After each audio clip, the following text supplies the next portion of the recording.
Welcome to Down the Barrel Podcast with Jimmy and Deano. Get ready to dive into the wild world of Minnesota hunting, trapping, and wildlife. We'll be chatting with some folks who protect, manage, and promote the great outdoors. But don't worry, we'll also have some laughs as we chat about guns, whiskey, and anything else that catches our eye. So grab a drink, sit back, and get ready for a good time. Down the Barrel Podcast is brought to you by the Minnesota Deer Hunters Association and Wolf.Report. Wolf.Report, a platform dedicated to elevating the voices of Minnesota hunters, trappers, and outdoor enthusiasts. Join us in advocating for responsible wolf management in Minnesota.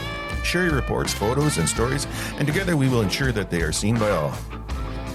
The Minnesota Deer Hunters Association, protecting the future of deer and deer hunting through habitat, education, advocacy, and legislation. The Minnesota Deer Hunters Association and Wolf.Report proudly sponsor this podcast. However, please note that the opinions, topics, and guests featured may not necessarily align with the views, beliefs, goals, or mission of our sponsors.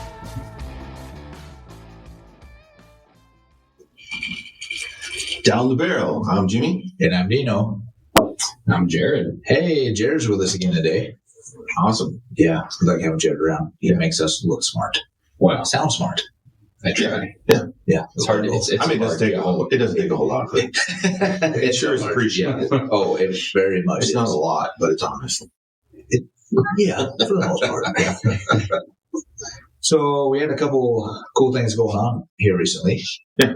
We had the Itasca meeting. Predator meeting. Predator meeting, yes. Put on by the Itasca chapter of MDHA. We were at that, and that seemed really well received, and had some pretty good guests there. So I can't remember who was all there. Yeah. No, it was a good meeting, and super grateful to the Itasca chapter for getting that set up and coordinating a bunch of speakers, myself included. So I was there. I talked a little bit about MDHA's history when it comes to wolf management, and then kind of what we need to do to move this issue forward, as well as support our deer herd when it comes to other predators beyond wolves, right? Because wolves are not the only predator. While they are the only one we can't currently manage, and we need to change that. We talked a bit about, the need for bear and especially coyote management as well. And then we had Dan Stark, who is the large carnivore specialist for the DNR. Yeah. Came in and kind of talked about wolf population trends over time, as well as I think he gave a good summary of where the DNR stands on the wolf issue, which is that they consider the wolf to be fully recovered, and that Minnesota is ready for a wolf season and can sustain a wolf season once we get them delisted federally. And then we had Pete Saar from USDA kind of talk about federal trappers and especially the livestock depredation issue and what they do to mitigate that problem. So it was a good event. Yeah, I thought it really was. I thought Dan Stark did a really good job explaining, the DNR's role in it, and he unveiled a little bit about the wolf plan. He kind of touched on it, and I thought it was really neat how they do the numbers, how they get the numbers of the wolves or estimate, I guess I should say. And then he showed some maps of the wolf range and how it's expanded over the years, and that was really kind of neat. And then Pete had kind of touched on that a little bit as well. And then obviously with the, livestock predation and how they investigate it and everything like that. So it was really informative. I thought it was really good. Yeah, there was definitely lots of information there. Thanks to the Itasca chapter for putting that on. Yeah. No, that was really good. I wish, we had a few more of those going on. It would be great, but, it's kind of getting that time of year and everything. So, but it might be something to look at, in the near future, or even next season to see. Yeah. Yep. Exactly. Right. Yeah. I mean, I would absolutely love to host more of these or to be a part of more of these. We got a lot going on, and to take time to hold a meeting, and while beneficial, it does also take away from the other work that we do. So it was a good event, and I'm glad I was able to make that work. But I don't think I don't think our time is best spent, traveling around doing these meetings when Right. we could be, like, I'm assuming another event we're going to talk about down at the Capitol. Yeah, day on the hill. Yes, sir. Yeah, trying to actually enact some of this change that we need to see. Yeah. Well, as you all know, that we talked about the last couple episodes, day on the hill. We were down there, and that was pretty cool. The roads on the way down were a little bit sketchy at times, for sure. Yeah, We still made it. Snow was fine, right? You're just talking about the perpetual hell that is 94 through the cities, right? Well, but we came down 35. So as soon as you hit, Wyoming? Yeah, Wyoming, White Bear Lake, right, Hugo area. Then all of a sudden slows down to a crawl for the most part. But we still got there in time, I think. Maybe a little late. We got there just I know we left before awfully early. Yeah, we got there just before 9. So yeah, we were right on time. I mean, we circled the Capitol 3 times trying to find a parking lot. Yeah, that was exciting. I haven't been to the Capitol in a long time. Yeah, I went there once, I think in 6th grade. They let us go talk to the horses, too, the golden horses. That would have been really cool. Yeah, it was cool. I don't Those think are let awesome. people do that anymore. I got a picture of them, sort of. Yeah. Kind of from a distance. Did you put up that selfie picture of us? You took that selfie picture. I took that. I sent it to you, though. Negative, Ghost Rider. Oh, man. I know I sent it on Messenger. Did not send I did too. You did not send All right, it. I'll have to check. I was going to ask you today to send it. I was going to post it when I made that post on our Facebook page. Yeah. We'll have to look at that. Yeah. But anywho, so that was pretty neat. We had, I'm trying to, 30-some. Yeah, I would guess. I think for registrations, we had like 38. Okay. And then we did have a few people that reached out and said they weren't going to be able to make it with, the roads or whatever. So I think we did end up with right around 35. Okay, good. Yeah, which was really great. Members from, I think the furthest north we had was probably Virginia area. Sturgeon River. Yeah. And then we had folks from, our furthest southwest chapter down in Des Moines Valley, Windham area. Rochester was there. So folks from all over the state, that showed up. I was honestly super impressed with the crowd that we got, and that's what inspires me is when we provide this opportunity for folks to come and talk to their elected officials, and they take a day off of work, a Wednesday nonetheless, and can drive that far to come to the Capitol. Right, especially in all the winter storm we've had this year. Yeah, it's really inspiring, and I think true conservation happens at that level. Absolutely. And it was exciting for me to see. Yeah, no, that was the first one I've ever been to. Yeah, me too. Yeah, so that was really unique. And from what I understand is it fluctuates throughout the years. I think somebody had said there's been as little as 8 to 10, and as many as pretty much what we had this year. Was at 35. So, and some may think that 35 out of as many members as we have is pretty low. But you got to consider volunteers. Everybody has a job, stuff like that. So it's just a matter of it's tough to be able to, it'd be great to get a couple hundred, but that's just, almost unfeasible, right? Impossible, So with all the logistics of that, getting everybody there and making all the appointments to talk to your representatives, that's a lot. Yeah, that was a cool thing that the lobbyist did. I was going to say, thanks to that, I forget the company name, but our lobbying. So Flaherty and Hood is the firm that we work with, and Eric signed. Yeah, So it was Eric, and I forget the other guy's name. Darren. They were very helpful. I mean, very Darren helpful. Lee. Yeah, Darren Lee. Yep.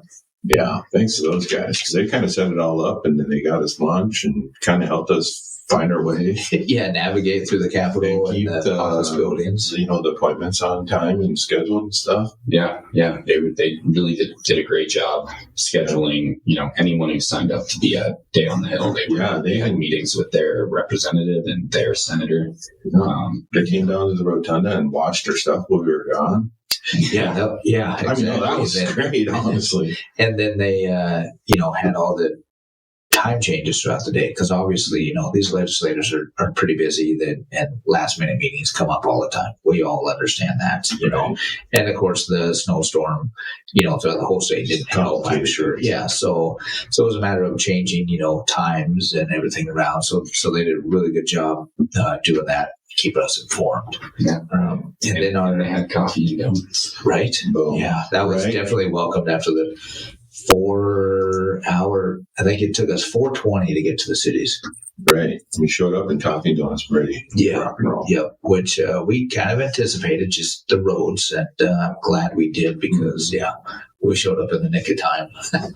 and then I think Senator Howe was our first legislator to address us as a group. So that was pretty neat. He had a lot to say even about the shotgun zone. He was big on the shotgun zone. Yeah. Big supporter of ours on eliminating the shotgun zone. And I think he really gave a good perspective on his lifelong relationship with deer hunting and what it means to him. And on that point, I think being from up north my whole life, I always assumed that was because of safety, where they only let them use shotguns down there. Mm-hmm. So I learned that that's not true. And most people would assume that if they did. That's what we always discuss at your camp. Well, they can only use shotguns down there because they're going to shoot too far and kill somebody. But that's not why they did it. No, right. It was strictly harvest management when it was initially implemented. But now, if you look at the current argument against removing the shotgun zone, it's all safety. Right. Yeah. With the data from Wisconsin, when they did it, they said, 40% safer. So it makes sense if you think about it. Right. And I don't want to give half-truths or half information, right? So, yes, so Wisconsin moved to statewide rifle in 2013. Right. And the season immediately after that change, there was a 40% decrease in hunting-related firearms incidents. Okay. But the year following that, they were back up to, where they were the year before. But basically, there was... And this is what I always say, there was no increase in firearms-related hunting incidents. Right. And so that alone proves that the safety argument is null and void. Well, I think it's just false to start with because that wasn't why they created the shotgun zones. Well, no. And then I've talked to guys around the Alexandria area that do a lot of predator hunting. And so they're out there throughout the whole winter and spring and everything with 22 to 50s, 6.5s, coyote hunting. Right. And they're shooting across, huge fields and whatnot. So they can do that, just not, during deer season. So to them, it doesn't make sense. I go, that's a valid point. That's a valid point. Yeah, exactly. Mm-hmm. So where you can use high caliber rifles any other time of the year for predator hunting. Or target shooting. Shooting. Yeah. But you can't use it for deer season, which just, it's not about the safety issue of it. Right. No. And my biggest argument is the data has shown that it's not a safety issue. It's not a harvest issue. Because also in 2013, actually the 5 years before Wisconsin went to rifle statewide compared to the average harvest the 5 years after, the harvest was higher with the shotgun zone in place than it was after the shotgun zone was eliminated.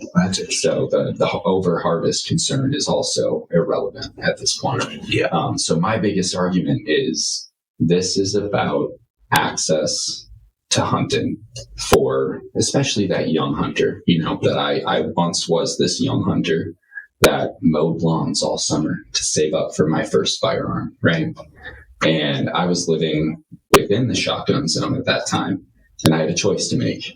Do I want to buy a firearm that I can use to hunt down here or my family's cabin up north, or public land up north, or, elk out west, right?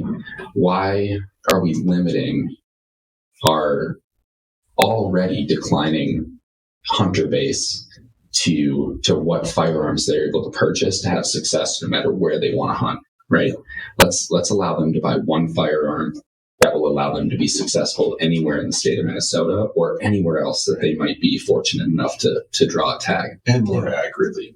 Right. Oh, exactly. That's the thing that I've heard too. It's just the accuracy alone.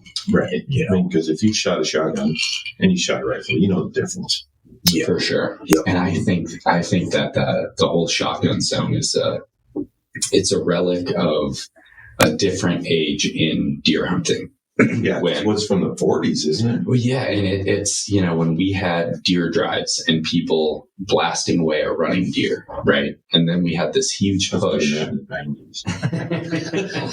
Well, and then we had this huge push for fair chase and ethical kills, right? Yeah. Like the new standard for a successful hunt, at least in my book, is one shot, one kill, right? And a quick, ethical kill. And it's not as easy to get that with a shotgun. Right. For sure. Especially, down there, they got lots of open areas. You can see those deer out there. People are taking those shots. Mm-hmm. A shotgun just isn't going to do. They give them a 243, they might have a chance. Yep. Unless their name's Dean. Or if they have a 6.5.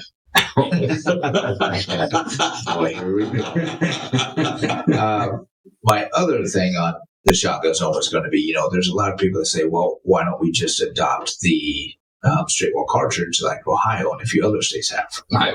Iowa, Ohio has it too, I believe, right? They very well could. Although they might have changed it, and I guess I'd have to look again. But I've heard that a lot too. Well, why don't we just in the shotgun zone adopt straight wall cartridge stepping stones instead? I love my 450. I really do like that. Yeah, but again, it's why I don't know, go big or go home, I guess, in a way. And honestly, they have more open area down there. They might need rifles down there. Where up here, it kind of makes sense almost more because there's so many trees. You don't get all those long shots. Right, very rarely unless you're on a power line. Yeah, like us. Yeah. We still don't get that long of shots. Yeah. Or at least we shouldn't. Yeah. Well, and I'm more than open to, the let's call it an incremental change. Right. Let's start with straight wall cartridges and then see how that works. And then eventually we can move to, all legal firearms, which is how the legislation is currently written. And if I'm not mistaken, that is what Iowa did. Yeah. They went straight wall cartridge, realized it was fine, and now it's, for the most part, I think all legal firearms too. Wisconsin just went straight to all rifle. Right. How do you feel this, maybe even, I don't know, you probably have a little bit more handle on it. How do you feel that it would go this year? I mean, is it a pretty positive outlook from the senators that we heard from? It seems pretty positive for the most part. Yeah. It could go through, but... Well, and I don't know if you meant to use senators intentionally or not, or if you were referring to legislators. Or, yeah. Which, either way, you're correct. I get confused easily. No, you're good. But so this switch to rifle statewide has a lot of support in the Senate.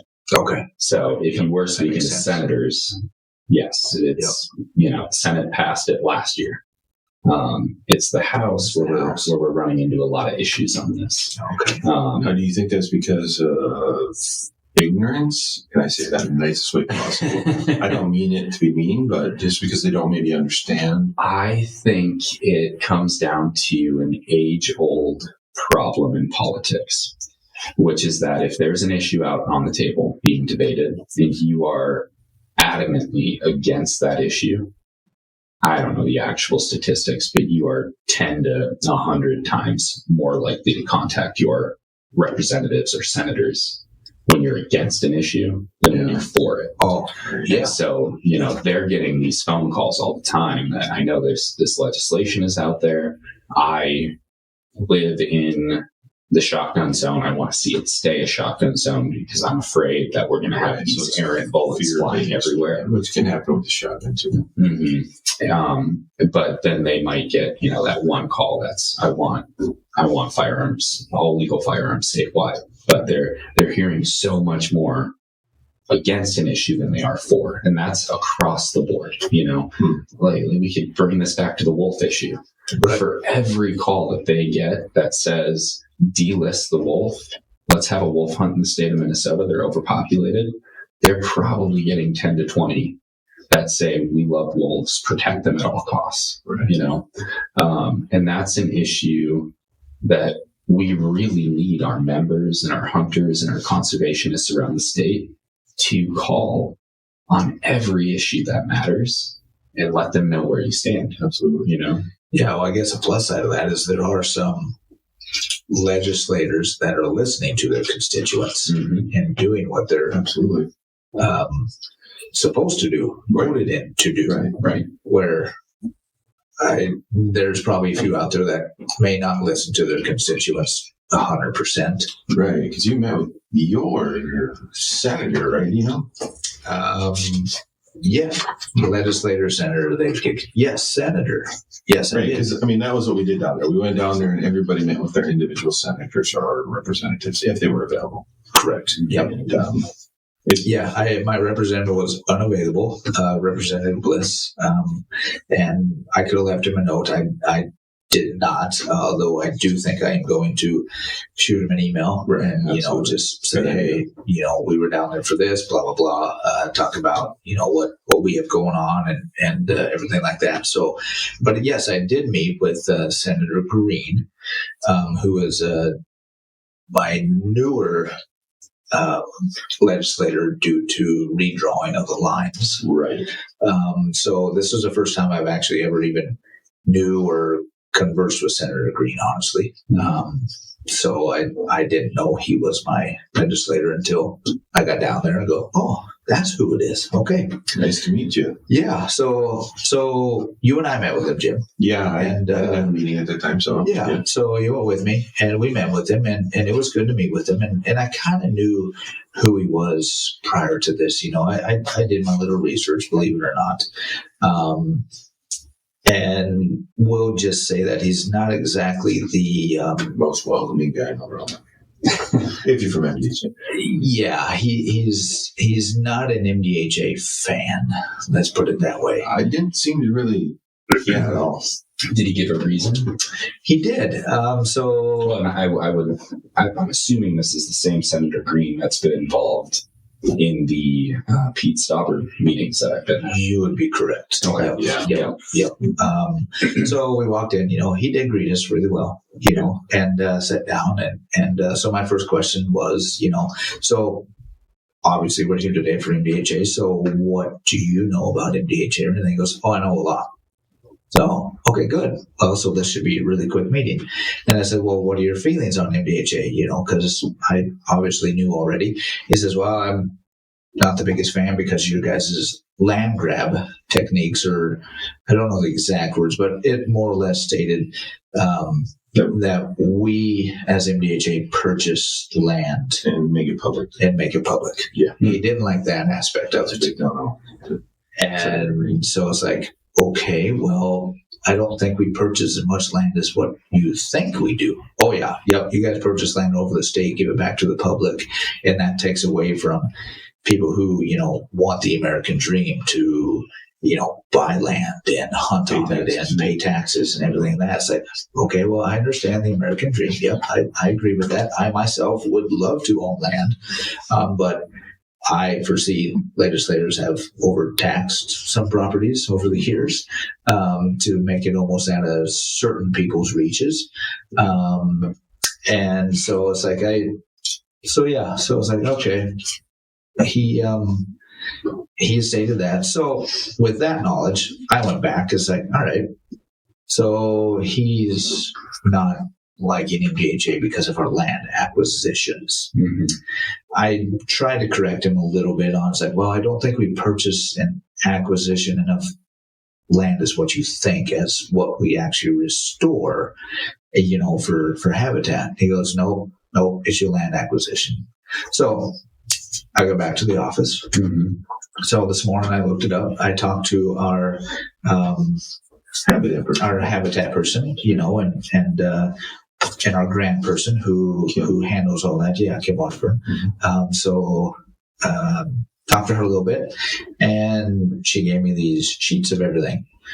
So as of looking from, and this goes back, looks like 2010, give or take, and acquisition acres accomplished, 5,700 acres. That sounds like a lot.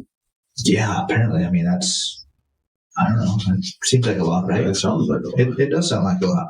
So with that knowledge, and MDHA does not really pursue the acquisitions of land, right? No, we're not at all. Yeah, not in the business to own land, correct? No.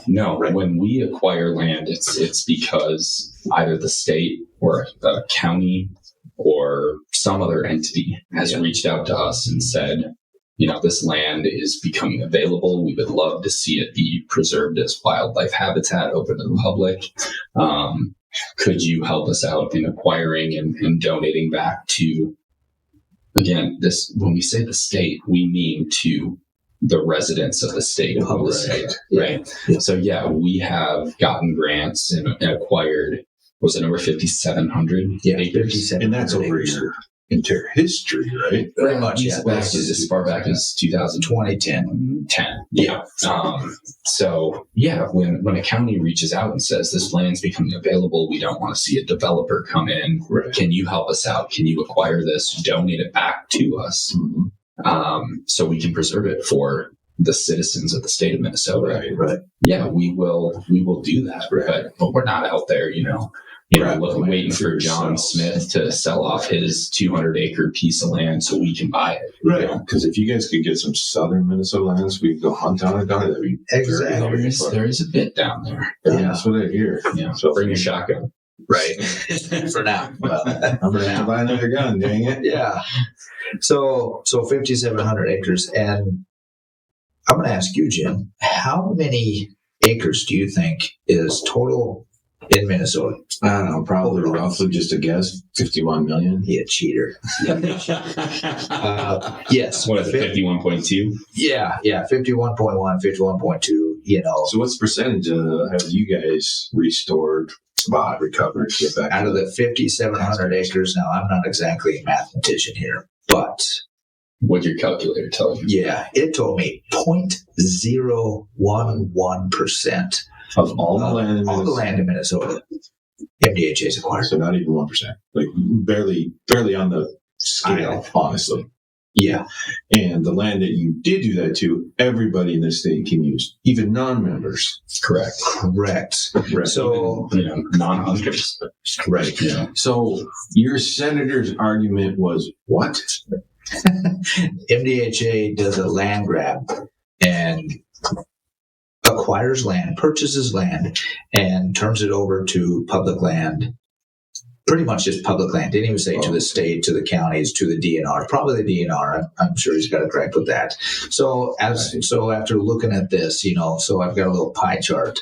I didn't create it, obviously. This comes from the DNR. 76% of Minnesota land is private. Yeah. 11% is state. Well, 6% is county managed state land. Right. 7% is federal. So the DNR manages 5.6 million acres of state land. I just thought that was actually kind of unique. So how much was private land? 76%. Okay. So over 3/4 of the state is private already. Yeah. And about 20. So here's another statistic. You had all those 11, 6, and 7. About 24% of Minnesota lands are public lands. More than 12 million acres. Federal, county land on behalf of the citizens of Minnesota. Right. And obviously the national park, state park, right. waters. Yep. And so then, I think his biggest gripe was obviously probably the pay in lieu of taxes Right. So you want to collect more taxes. And I can somewhat understand that argument, but at the same time, I don't. Well, I would say that this point, this supposed land grab, in some ways is coming from a position of, let's call it privilege. Right. There you go. If you are a private landowner that has your hunting land already set aside for you, you probably don't care. You don't care if organizations like MDHA are out there preserving and restoring, and yes, sometimes on occasion acquiring and donating public land for the average person to be able to have access to hunting and outdoor recreation. So they have something to show for their tax dollars. Right. So yeah, you might not care if you already have your own land, but we're not here for the private landowner. We're here for the average Minnesota hunter and our wild deer herd to ensure that both have quality habitat to either live in, thrive in, or hunt in. Yeah. Right? Well, and my other, argument was, okay, so you don't like the land grab. All right, that's fine, whatever. But all the other things that MDHA does, the full corn camps, the education end of it, the hides for habitat, everything like that. Then when you look at it, the majority of Minnesotans, 82%, consider outdoor recreation to be an important part of their lives. Yep. Well, how many acres have we helped restore to turn back to the public? That 82%. It is. What did you say? A couple 80,000? Pretty close to 80,000. Just over 80,000, and that's our official public land grant-funded projects. Yeah. We also have a number of projects that we do at the chapter level that aren't even counted in that tally, and that's anything from food plots to bud capping, or you name it. But that is the official, at the state level, grant-funded. Right. Minnesota Deer Hunters Association has been building our hunting and conservation legacy over the past 40 plus years through habitat, education, advocacy, and legislation in Minnesota for Minnesota. So then we went from the land thing, and then I had asked Senator Green, as we asked all of our legislators, the wolf bills that MDHA has out, and I said, as I'm sure you well know, that we have MDHA has 2 wolf bills out that are, bipartisan. They're backed by Democrats and Republicans, obviously. So what are your thoughts on that? And he had stated that he's partnered with a couple other bills, and that about the only way to get it across now is to sue the federal government, sue the feds. It's like, okay, there's a lawsuit. And I said, okay, but what does that mean for Minnesota? I mean, you've got these Minnesota bills out, in the House and Senate. Do those have to go first, or are you just automatically going straight for the kill, more or less? Didn't really specify anything. So, and then I also asked, okay, so you have your own bills that you back for the wolf, for the wolf hunt and everything. And I said, but what about the 2 that MDHA has? Didn't say a word. It's like, so would you back those bills along with yours as well? Every wolf bill, are you going to back every bill that's out there and sign on to it? Because obviously, I mean, I don't get it. I don't understand why there's 7 bills. 6 or 7, yeah. Yeah, but I just don't get it. And he's, and he just kept reverting back to his bill. So that just doesn't make sense to me. Right. It's like, if any of them gets through, you should be supporting it, right? Because they all basically say the same thing. Well, and I think you're assuming, and don't get me wrong, I want to assume the same thing, right? That our legislators are there to affect change. Right. That's what we all want to believe. Mm-hmm. Sometimes the reality is they want to be seen as the instigator of change. Right. So if that bill doesn't have their name on it, they don't truly care about the issue in the end. They just want to be the champion of the issue. When in reality, if a legislator truly cares about wolf management, they will support whatever legitimate wolf bill makes progress. Right. So say, the ones that MDHA backing gets a hearing. By all means, everybody who put a wolf bill on should support that one. That would make sense. Right. Say it's not one of the bills that, MDHA put forward, but it was another wolf bill. I would hope or expect that even the backers of our bills would go, okay, mine didn't get a hearing. The one we wanted to get a hearing, but you know what? Let's kind of push this one. Maybe we can amend it or adapt it as it goes along through the hearing, and let's back it, because obviously from what I could read, all the wolf bills, at least from the very beginning of them, the first half of the wolf bills, all say the exact same language for the most part. For the most part. Yeah, for the most part. And I get there's probably a few wolf bills that, have some other extreme stuff added into them, which whatever, but 7 aren't going to get a hearing. Mm-hmm. There's no way, but only 1 or 2 are. So let's back those that will get us where we want to go. Not only us as MDHA, us as Minnesota hunters. Yeah. Well, and when I met with my local representative, Representative Igo, who we're basically neighbors. That was kind of cool. Yeah. But, he's been a champion of wolf management from the very beginning, right? And so I kind of asked him in some regards an ignorant question of, why don't I see your name on any of these bills this year? And I at least appreciated the honesty in his answer, which was that, he's been there from the start. According to him, he authored the first wolf bill in 2021, I think he said. And he's not going to, throw his name on everyone else's attempt to do the same thing. But when push comes to shove and one starts making progress, you bet your ass he's going to vote in favor of it. Well, there you go. Right. And that's all right. That's a good answer. That is a good answer. Yeah. I mean, it's reasonable. Right. Yeah. And I heard that from my Senator Eichhorn. Correct. He said pretty much the same thing, because he says he puts a wolf bill out every year. Yep. But we did ask him, if the bills that we're here to push, the MDHA bills, make progress, would you support them? He said, absolutely. Yeah, that was very positive. I like hearing that rather than, they didn't support my bill, so I can support their bill. We heard that a little bit too. Yeah, we heard that a little bit. My representative said that. And I just don't get that. It's like, really, are we back in the schoolyard? I know.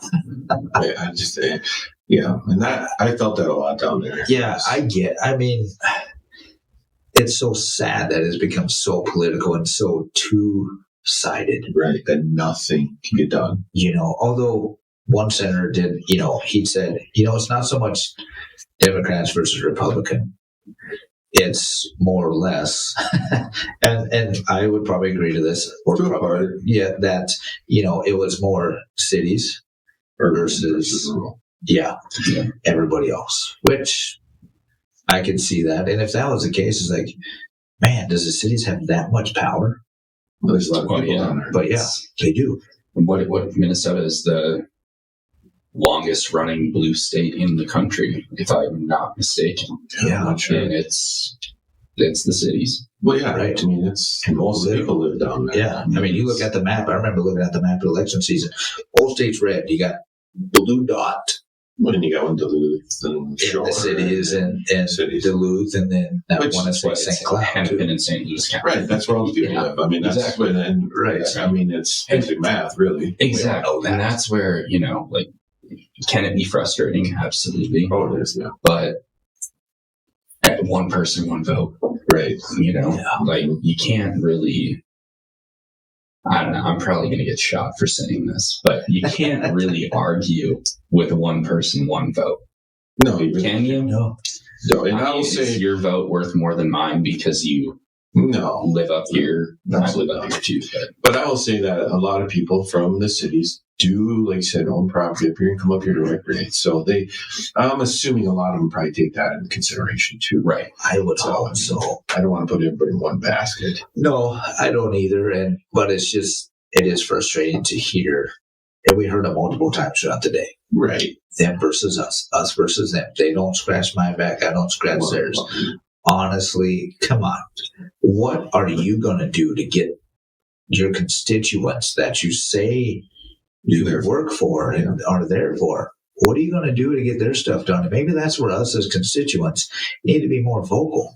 Right. Get something done. And then you're going to know who's truly doing what you want them to do. I mean, I get it. They probably get issues from the Wolf Bill to... Oh, gosh. Probably things we don't even hear about. Exactly. You know, probably the most mundane things that you wouldn't think anybody would even legislate on. They probably get, you know, brought up, which...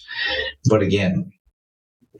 Right, because we heard that yesterday, too, that it's not really that high of a priority for them, which I'm assuming when they're dealing with life and death kind of bills.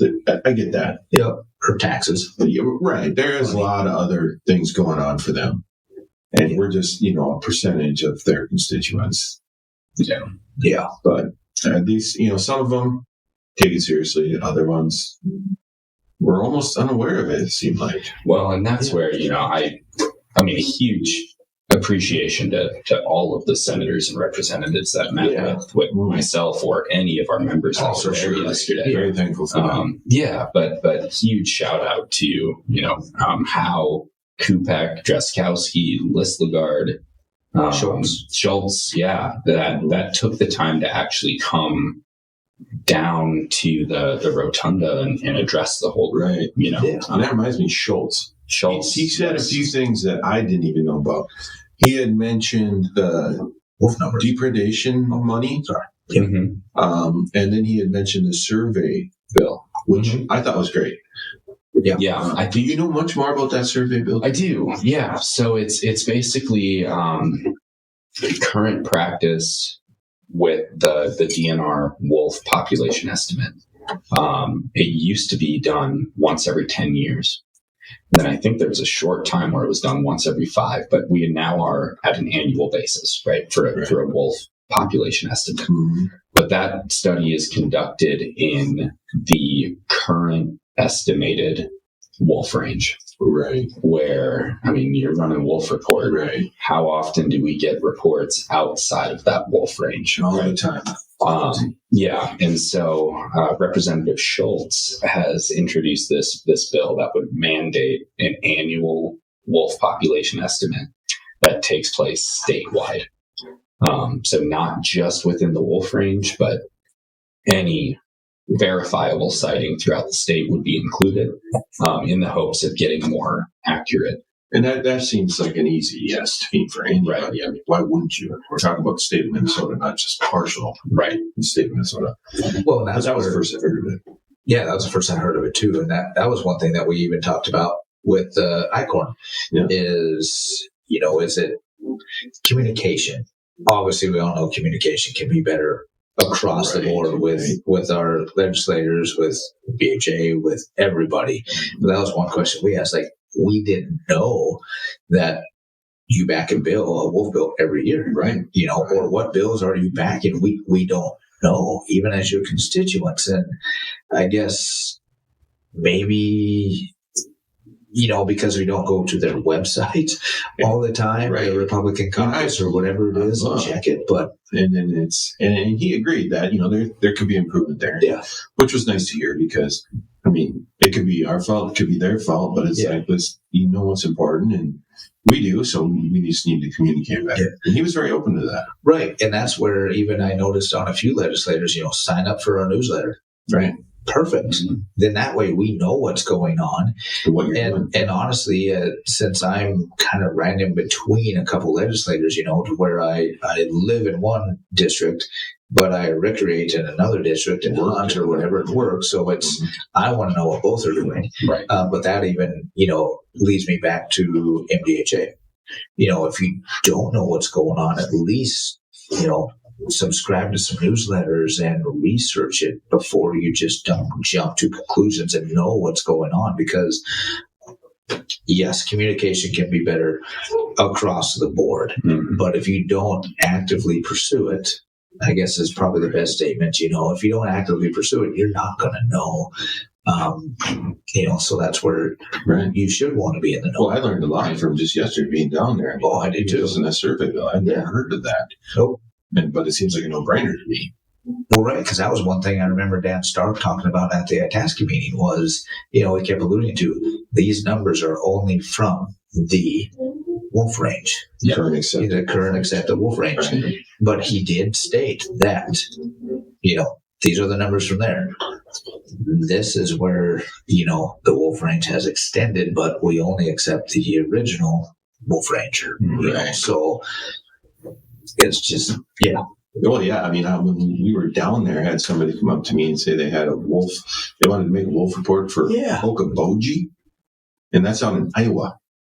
Okoboji. Somebody had a picture of a wolf in Okoboji. I'm like, send it to me. I want to see this. Wow. And they're supposed to send it to me, but so we'll see. Yeah, I would love to see that as well. That's what I thought. Just hopefully it's not, misidentified patterns. I remember, so we were walking in. That's where we were lost. I think we walked around the Capitol and Rotunda, I don't know how many times, trying to find, guys with orange hats that we had in our bin, by the way. So this gentleman walks up to us and, sees our shirts and whatnot and asks us what's going on. And we say who we were. He goes, hey, I just bought some property and I want to know about how to restore it or, kind of get more habitat, more deer habitat on it and everything. It's like, dude, check us out, MDHA, and everything. So we obviously did a little bit more than that, but it was really good. He goes, I really appreciate it. He goes, this is turning into a great day at the Capitol.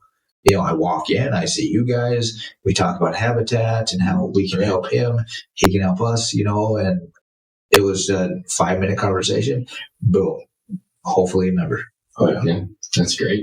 Yeah. Well, and we did get a few members, we had some senators and representatives that, turned in applications. And that's great because, when you consider how many groups probably like ours, maybe not a lot, but I'm sure they get different interest groups. obviously we're a lot different than that.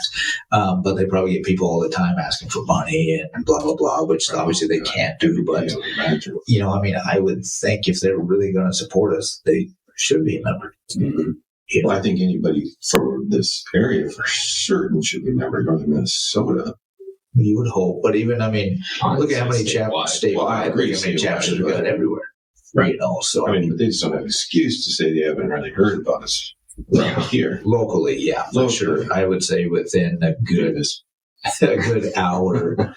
Well, I would probably say within, 100 miles of Grand Rapids. There's no reason that you haven't heard of us because and we're here. Yeah. For sure. And especially, I think, every representative we talk to were deer hunters. Yeah, even Davis had a great deer picture. That was 13 beautiful. Points, I want to say. Right. Yeah. Did he say it was like 260? No, I don't think it's 260, but no, that was another. That was Howe. That was Howe. Yeah, he was talking about his best buck he got. Yes, that was. I want to say he got it. It was like 22 or something like that. Right. Yeah, I remember that. But Davis, he showed us a few pictures. Yeah, it was a beautiful deer. So that was kind of cool to. And that was Crow County he shot there. Yeah. So that was pretty neat to look at that. And it's just good to know that they're deer hunters. Compare deer pictures. That was really cool. I didn't have anything to show. You didn't show anything. I didn't have anything to show. Yeah. I played with wolves.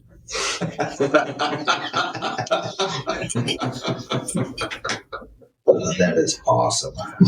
But no, it was a really good day. It was really fun to be down there, other than getting lost around. Yeah, it was quite the experience. I think anybody that has the opportunity, join the MDHA and come down to Deano, you will learn a lot and you get to meet some very interesting people.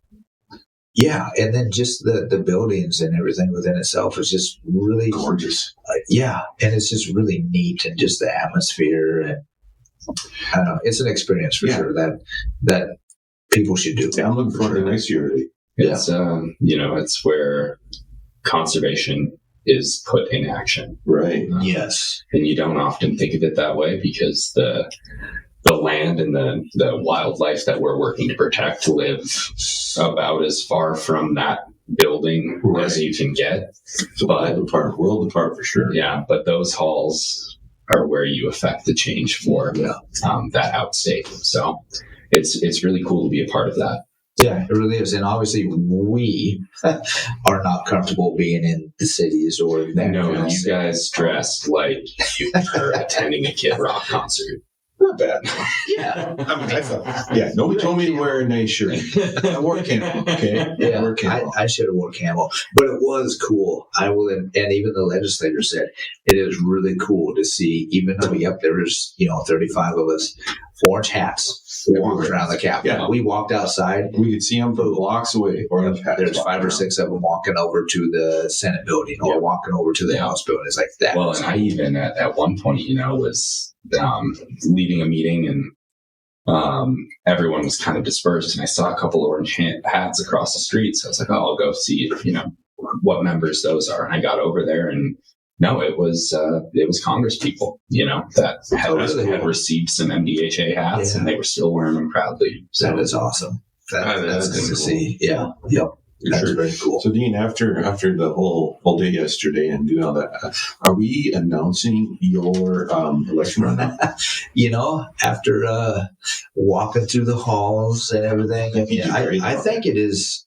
I think I do great too. I think you do great, man. I think you can shake things up. I don't know. I don't know if it'd be senator or representative. I prefer representative. Hey, the Senate building was way better than the representative building. That's all I'm saying. Was it? Oh God, yeah. I get confused. Which one's the house is a little old. Okay, yeah. But that Senate building, that was nice. Yeah, you can get a sweet office up there. That was good. I can see the tunnel is still open to the Senate. Right. Yes, right. That's right. That was that was easy. Although we almost got lost twice. Oh, more than that. In the tunnel.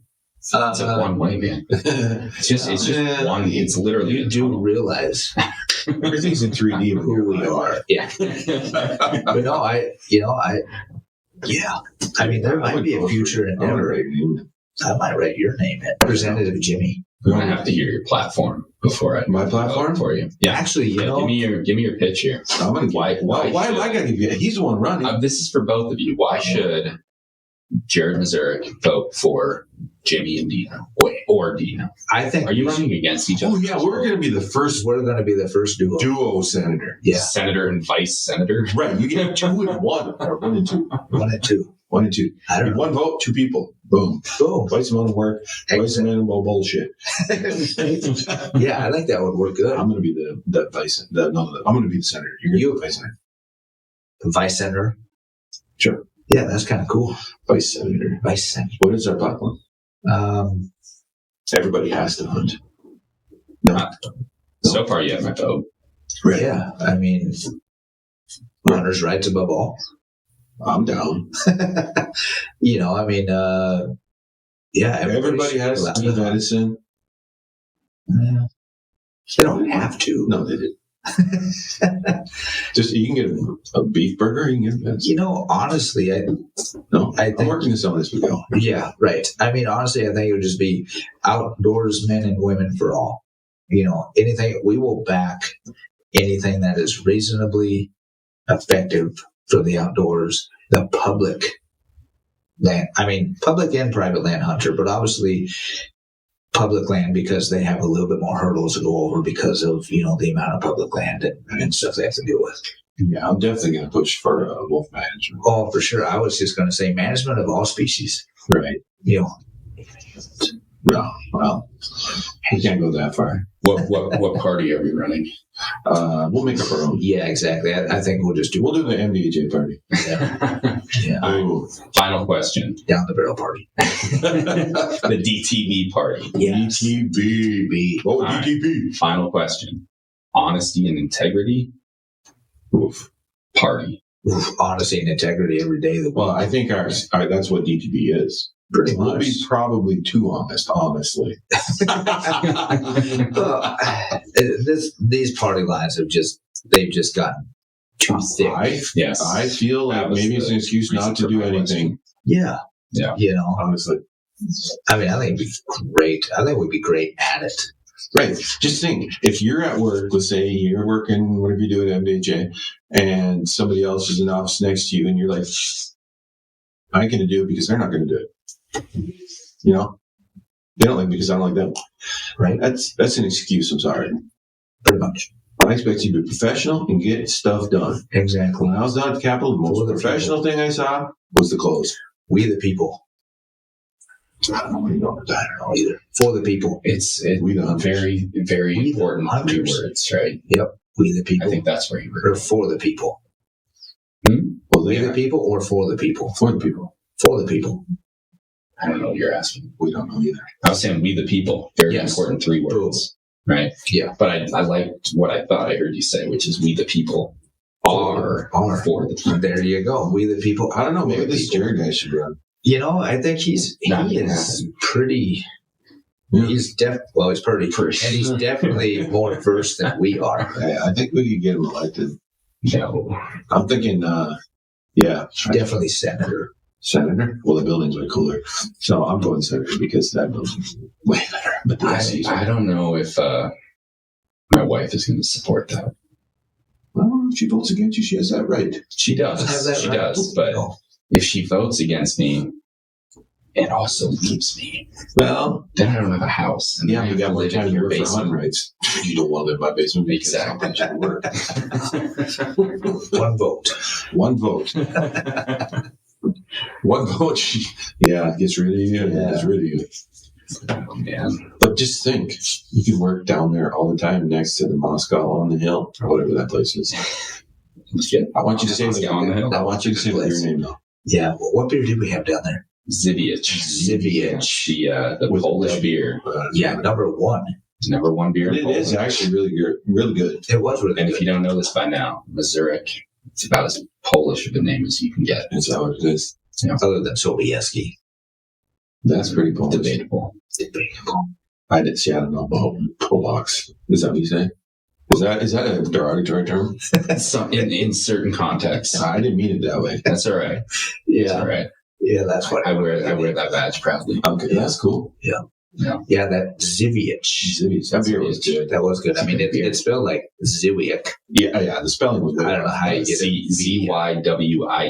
There's no B in it. No, what is it? The But W. if anybody at Super One Liquors listening, if you could get some of that, we would appreciate it. Yeah. Ziviec. Speaking of liquor,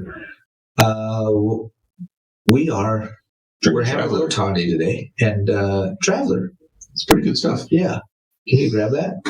Very brown sugary. Let's just. Can you read it? Let me give me You're that. the one that wanted it. All right. Traveler whiskey, blended whiskey. Are we recording advertisements now? Evidently. These guys gave us $100 million. So I was trying to think. Oh, here we go. Proudly blended and bottled by Buffalo Trace. That's why we like it. Right. Yeah, I love both. Yeah, this is like Jason Thompson, if you're listening, this one goes out to you. Yeah. There we go. Does he like Traveler? He likes Buffalo Trace. Oh, perfect. Yeah. My brother likes Buffalo Trace too. I like He's actually Can't got find a it. distillery. No, this is really good stuff here. This is actually our second bottle that we've had, right? Yes, because it was so good. Yes. And then we've also got on the table here is some Pendleton. Butterbuck.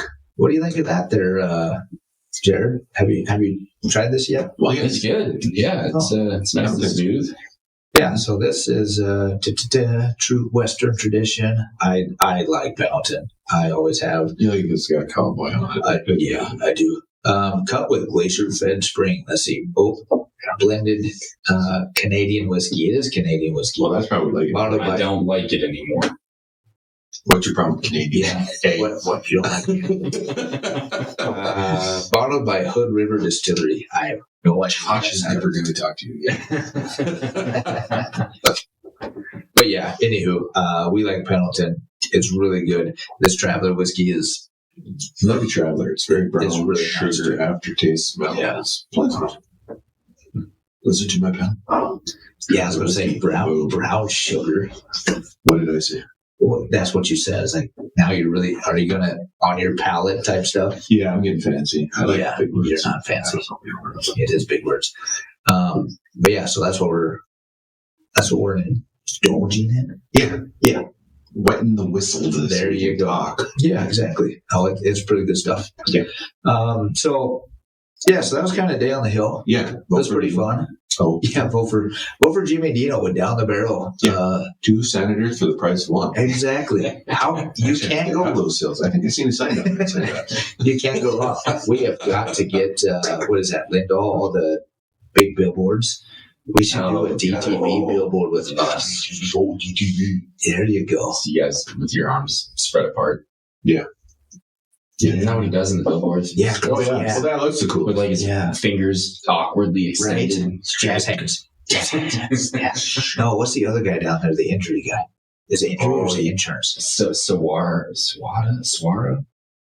He's got glasses, beard. Yeah. I seen a lot of his billboards too. He looks like my brother-in-law Matt, the Unabomber guy. Yeah, he looks maybe not the Unabomber, but definitely terrorist. He's going to sue us now. Yeah, definitely terrorist. Definitely. Yeah, definitely. Just kidding. We love you, buddy. Yeah, vote for us. But yeah, vote for DTV. And hey, if DTV don't work out, vote for Jared. Yeah, no, he's running. Jared is not running. He's going to run for something. We're going to make him run. We're going to write his name in like Garfield. Yeah, but we're going to spell it different. Yeah. J. You are a good cheerleader. I'm going to get you some pom-poms. Boom. I've heard that before. Yeah. How should we give me some pom-poms? Yeah. That's my entire platform. Pom-poms for everyone. Pom-poms for everybody. Yeah. Boom. Right. I think that'd be awesome. Yeah. Yeah. Cool. Okay. Let's end it there. Okay. Hey, tune in next time. For? You know why? Who's here next time? What's happening next time? Oh, we're going down to Kansas. Yes. What are we doing in Kansas? Shooting dogs. Well, we're not going to shoot dogs. Yeah, not dogs. Jared Coyotes. AKA Coyotes. You shoot some coyotes. Yeah, Coyotes. We might drop them off in Iowa. You might jump out before. Yeah, that is true. That is true. So stay tuned. We may do a 2-3 part series. I don't know. We might even get live. We might. That would be maybe not live. Maybe. Can we do live? Well, we could do live. Well, not on this. On that we could. We might do a live. I don't know if that's smart.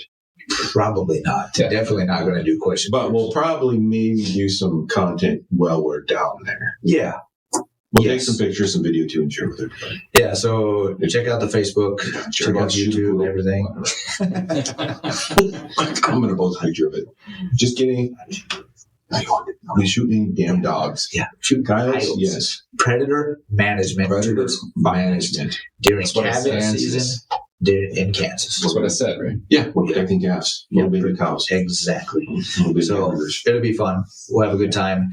We'll do a few while we're down there, hopefully. We'll take some pictures. And then on April 11th, we meet with Tom Gable. There you go. With Voyager's Wolf. Yeah. And then, so probably you'll hear it on 12th and 13th. That is correct. Yeah, we are doing the interview on the 11th, so you have to be after that. So I'm looking forward to that one. Yeah, you're going to be right, Jared? I'm planning on it. Okay, yeah, good. That'd be cool. Yeah, we should. Unless I'm still pitching back from Iowa. That is true. That could happen. We might just drop you off in Missouri. Missouri. Yeah.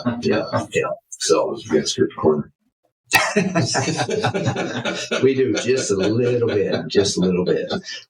So yeah. Well, thanks guys. Thanks for tuning in. Thanks, Jimmy. Yeah. Thanks, Dino. Yeah. Thanks, Jared. Thank you guys. Yeah. Thanks, Representative Jim. No, Vice. No, you're Vice. I'm Vice. Yeah, you're Senator. All right. I make the rules. Okay. Yeah, exactly. Well, I guess, I don't know. We'll tune in next time and we're going to come up with our campaign slogan. Yeah. Here's definitely the next time. See you later, guys and gals. The Minnesota Deer Hunters Association and Wolf.Report proudly sponsor this podcast. However, please note that the opinions, topics, and guests featured may not necessarily align with the views, beliefs, goals, or mission of our sponsors.